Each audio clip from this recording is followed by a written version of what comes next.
If you're in Italy, it's Trimboli, and if you're speaking English, it's Trimboli. So if you want to speak Italian or English, it's completely up to you. I answer to both, but there is a long story about the head of the mafia in Australia in the 1980s was a very famous Trimboli. Well, Oscar, you are in Sydney, not Italy. So what we'll do is we'll avoid all mafia and not be too afraid. But we are going to talk with you today about deep listening. And you're an expert on deep listening. And, it'd be really great for you to share with us how listening impacts entrepreneurs. Thanks, Jim. For many of us, we've never been taught how to listen. We know maths, we know wine, we know red wines, we know fruity wines, we know cheese that's soft and hard, but we have no language around listening. So for me, what I'm trying to do is on a conversation I had with a vice president once who took me aside at the end of a meeting, and I thought I was going to get fired, Jim. She said to me, "You need to stay behind at the end of this meeting." And I thought, what have I done wrong? She took me aside and said, if you could code the way you listen, you could change the world. And it never really made any sense because all I was doing in that moment was cheering that I wasn't sacked. But as a marketing director at Microsoft at the time, I pondered the question, is it possible to code how people listen? Because we can do it for maths, we can do it for English, we can do it for chemistry. We have the periodic table of elements. And setting up this assessment tool that you've taken the time to answer 20 questions is a way of coding how to listen. Longer term, I'd love there to be automated tools that are applications or an add-in inside of Zoom that could tell you your speech to listen ratio. As a simple example, imagine a percentage bar going across the top of the screen. And listening is crucial because the more senior you are in the organization, the more listening you do during your day. The more sales you do during the day, the more listening you should be doing. Unfortunately, that's not the case.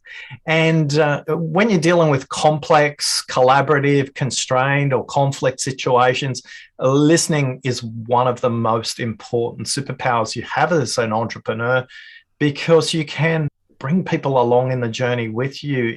It's a big difference between hearing what somebody says and listening. And the difference between hearing and listening is the action you take. So a lot of employees get frustrated with business owners who keep telling the business owner the same thing and the business owner doesn't do anything with it. Listening is when you act on it. So do you want to just take us through the four different kinds of listening you've got, Oscar? Again, I'm not going to tell you which one I am. I'm going to try and choose the best one, but I'm sure you'll be able to see my results. But take us through the four different types, Oscar. Yeah, so the history of this assessment, we have done a lot of work with behavioral scientists, market research companies, and some computer software people, 2.5 years with some academics to not only create a quiz, but to prove it's valid across English-speaking cultures. And one thing that's really important to know, Jim, is that listening is situational, it's relational, and it's contextual. So you'll listen differently in many different situations. You'll listen differently to a police officer than you will to a school principal. You'll listen differently to an actor than you will to an accountant, for example. So the four villains of listening came out of this research, and they are the dramatic, the interrupting, the lost, and the shrewd. Let's spend a bit of time with each of them. If you're a lost listener, don't worry, you've just forgotten everything I just said because you're drifting off somewhere else. You might be thinking about something I said earlier on. The lost listener is just completely lost in their devices, or something in the conversation creates a trigger for them to think about a holiday that they wish they had, or maybe they're thinking about lunch. But they're completely lost. But equally, something the speaker might say about the issue might lose them as well. So the lost listener, roughly 22% of people in the 11,000 people who've taken the quiz so far. The next one is the dramatic listener. Dramatic listener loves listening to your story. They engage with you really well. And what they try and do too much of is connect with you. So if you say to them, "Oh my God, I'm really struggling with this staff member," they'll say, "Oh, You think you've got a problem with the staff member, wait till I tell you about mine. Or if you think you've got an awful customer, wait till I tell you about mine. Or if you think your bank manager is a pain, wait till I tell you about mine. They love the spotlight being back on them. And what they love is connection, but they don't understand the difference between empathy and sympathy. The next villain is the interrupting listening villain. This is the most overt listening villain. They're the quiz show contestant that presses the buzzer, anticipates the question and the answer, but gets it wrong. They value time. So productivity really matters to them. They have a mindset that I've heard that before, so let me just jump in and let's get to it quicker. So their intention isn't wrong, but they're just impatient. And then the final listener, which I'm going to speculate, Jim, people from your profession tend to over-index on the shrewd listening villain. These people are problem-solving machines.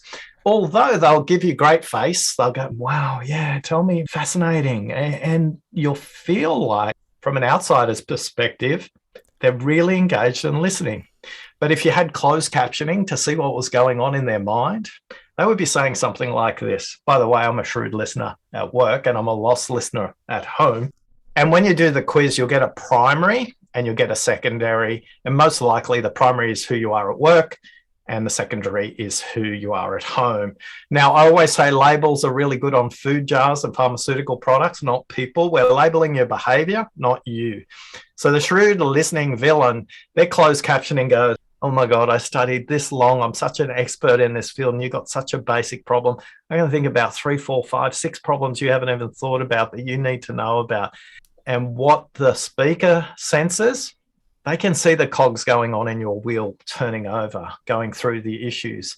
And their mindset is stop trying to fix me and just listen to what I've got to say. So they're the 4 villains of listening: dramatic, interrupting, lost, and shrewd, or the dills of listening. That means something different in the United States, so I apologize. One of the great things about listening is all of us think we're above average. 74.9% either rate ourselves as well above average or a long way above average. 3/4 of us think that we are above average listeners. And that's our first villain, is self-awareness. And we have 5 levels of listening when we take people through the foundational set of listening. And the first level is knowing what your barriers are. Most of us aren't even aware what gets in our way because we were taught to focus on the speaker when it comes to listening. Absolutely the wrong place to start your listening. Now, don't get me wrong. I'm not saying don't listen to the speaker. I'm just saying don't start there. You need to start by listening to yourself. And Jim, here's I'd say the dirty little secret of listening. Until you know your villains, you can't introduce yourself to your superheroes. And for each villain, we have the alternate superhero. And if you take some time with the quiz and sign up for the 90-day challenge, which you may or may not have done, which is at the bottom of your 5-page report, you'll start to discover which one of those superheroes can emerge for you as you explore the world of listening. Now, Jim, one of the things I would say is if you're an entrepreneur listening to this right now, can I give you a little neuroscience hack that most people don't know? Yes, please do that. Yeah. 3 numbers you need to know: 125, 400, and 900. I speak at 125 words a minute. You can probably speak at 200 words per minute if you're an auctioneer. So if you're auctioning cattle or you're a horse race caller, you can speak at about 200 words per minute. We know you can listen at up to 400. We know that blind people can listen to audiobooks at 3 times speed and have complete comprehension. So there is a disconnect between the speed at which you listen and the speed at which they talk. So genetically and neurologically, you will get distracted. And don't think, Oscar, teach me how to stop being distracted. This is not about mindfulness. If you'll be distracted, ironically, that will help you reset your attention much quicker. You can only listen continuously for 12 seconds. That's right. You can only listen continuously for 12 seconds. Now, the last number I gave you was 900. That's how many words on average somebody can think at. And here is the ninja move for the entrepreneur. If the prospect you are talking to, the customer, the investor, the supplier, is thinking at least 900 words per minute, If they can only speak at 125, it means you are listening to 11% of what they're thinking about. Get an unfair advantage and learn these 3 simple questions. If you can learn these 3 questions, you'll get the next 125 words out. And often that'll be the difference between you knowing their problem and you knowing their customers' problems. And when you know their customers' problems as an entrepreneur, you've got a customer for life. So those 3 questions you want to get really good at are really simple questions. Please don't use these questions in sequence. All it will signal is paying attention. So question number 1 is tell me more. Question number 2, and what else? Now that can be shortened to just but do it in a respectful way. Now, when you do this, sometimes you'll notice that they take a breath in, their shoulders go back, their spine is erect, and then they'll breathe out and they'll say these phrases. They'll use the word actually or so. Tell me if you've heard this one, Jim. Actually, Jim, now that I think about it a little longer, I think it's more important that we talk about this. Yes, absolutely. You uncover the problem behind the problem, don't you, Oscar, then? Yeah. And so question number 1, tell me more. Question number 2, and what else? And question number 3, listen to this one carefully. It's the shortest. It's the most powerful. Done well, it's really skillful. And yet done poorly, it can intimidate. By the way, Jim, that ting means to listen in Mandarin. And ting not pronounced correctly also means to stop, doesn't it? Yes, it does. Yeah, well, it's in different tones. There are 4 tones. So when it comes to listening in China, listening is 6-dimensional. It's about seeing, sensing, feeling, respecting, and being present and focused. That's what ting means. Now, one of these critical skills the East teaches us in ancient cultures, Polynesian, Inuit, Aboriginal cultures, Maori cultures, Eastern cultures like Korea, Japan, and China use this really well. This phrase is really used often. Here it comes.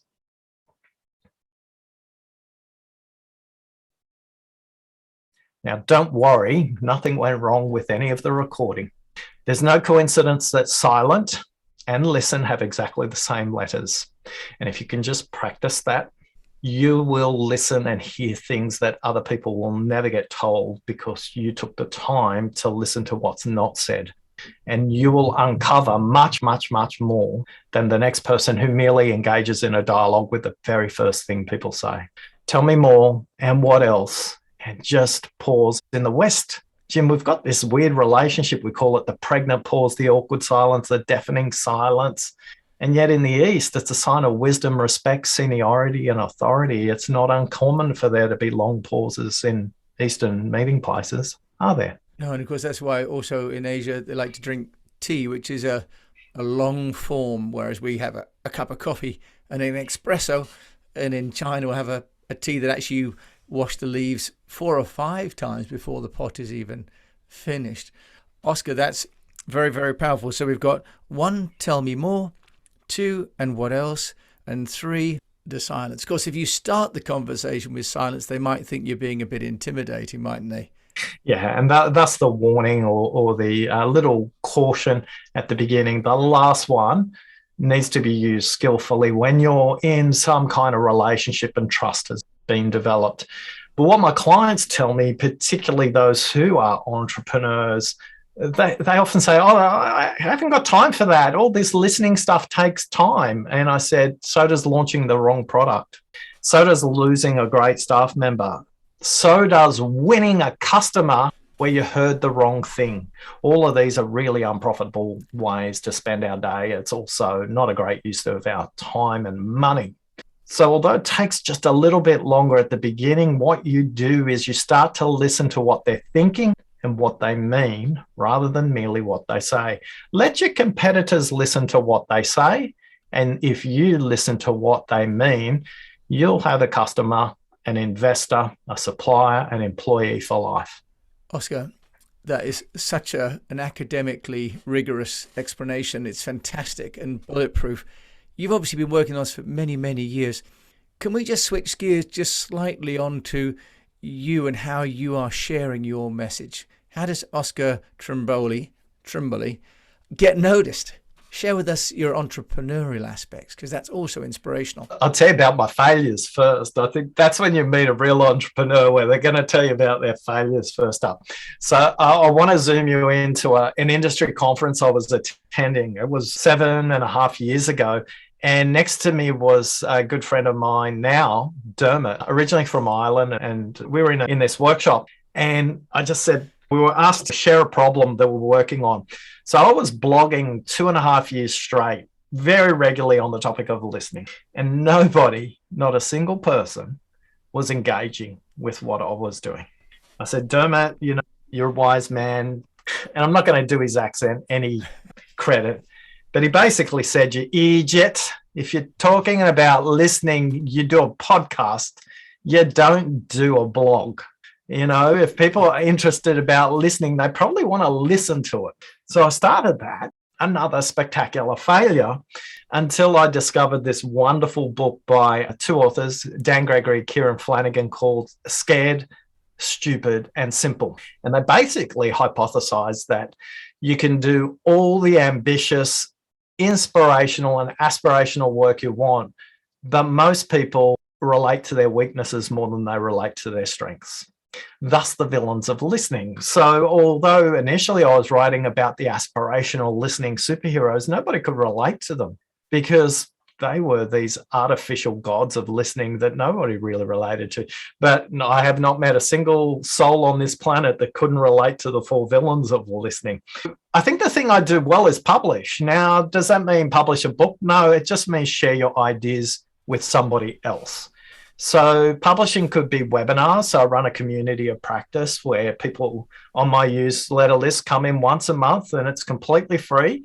And I use that as a way to test ideas, new ones and old ones, get feedback from those people. But they also share with me the current contemporary problems they're dealing with in their workplaces. And if I listen carefully, they give me gold. They give me lots of great opportunity for me to think about. One of the things that emerged was this, that the deep listening playing cards came out of a conversation where people said, Oscar, why don't you put all those tips you talk about into a set of playing cards? So I did. And then somebody else said, hey, Oscar, why don't you make a jigsaw puzzle and make it into a game? So we did. And then why don't we make an assessment quiz? So we did. Why don't you write a book? So we did. Now, did I listen the first time in each of those cases? No, absolutely not. I got my own villains to deal with.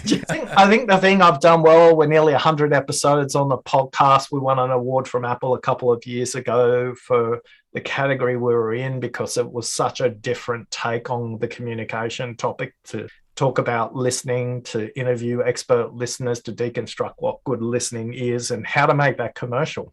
A lot of the client work that came about only last week in North Dakota and Atlanta. All of those came about from interviews that I'd done 2 years ago and 4 years ago. These people had heard me and continued to follow me, and they were ready to buy this year. I didn't know anything about them. Some of them were on my newsletter list, some were not. But again, publishing, just going through the process of speaking to people out aloud, someone will connect with that. And so put yourself in a situation where an audience is present. In the old days, I used to speak at public events, and now up at midnight and 2 a.m. on the East Coast of the USA, or doing evening sessions in Hamburg or Munich or London or even in Copenhagen. So many opportunities have come about through COVID to extend the work I do in around the world. So I think, to answer your question, lots of mistakes, Jim, but I made them and I got the ideas out there so I could get the feedback. So I think the key to my success, much like my marathon running, is persistence and some kind of plan. Oscar, that's fantastic. And I've taken the test, and I will tell you that it's very elegant. Which platform do you use, by the way, to create your online scoring? We actually work with a third-party software organization called Evaluation Solutions, who do assessment tools for people all around the world. And that integrates with our CRM system, which we use, Infusionsoft. And it's a really good tool. The quiz gives us rich information about people who take the quiz that we then connect them into a 90-day challenge. So once they've taken the quiz, we stay in touch with them. About a third of our audience opt in for that, Jim, and then about 20% of those people go through all 13 weeks. But very quickly, we get to notice patterns in behavior, which newsletter copy they connect with and which newsletter copy they don't in those 13 weeks. And the 13-week challenge that people are doing now is completely different to the 13-week challenge we did 2.5 years ago when we started this off. Oscar, we could talk for much longer, or rather, I could listen to you talking, and I haven't even said tell me more and what else, and I haven't done silence. I will just tell you that I was a shrewd listener, or I am in this situation apparently, or today, and a dramatic villain is my sub-villain. So I think I definitely need some superheroes for that. Oscar Trimboli, joining us from Sydney, the listening man. Thank you so much for joining me and sharing all your wisdom today on the Unnoticed Show. Jim, thanks for listening. It's been my pleasure. I've listened and learned. Thanks so much to everyone as well for listening to Oscar Trimboli from Sydney. And I will, of course, put all of his contact details in the show notes so that you can take the test and sign up for his 90-day course. In the meantime, until we meet again, I wish you the best of health, that you are safe, and that you are listening to what's going on around you.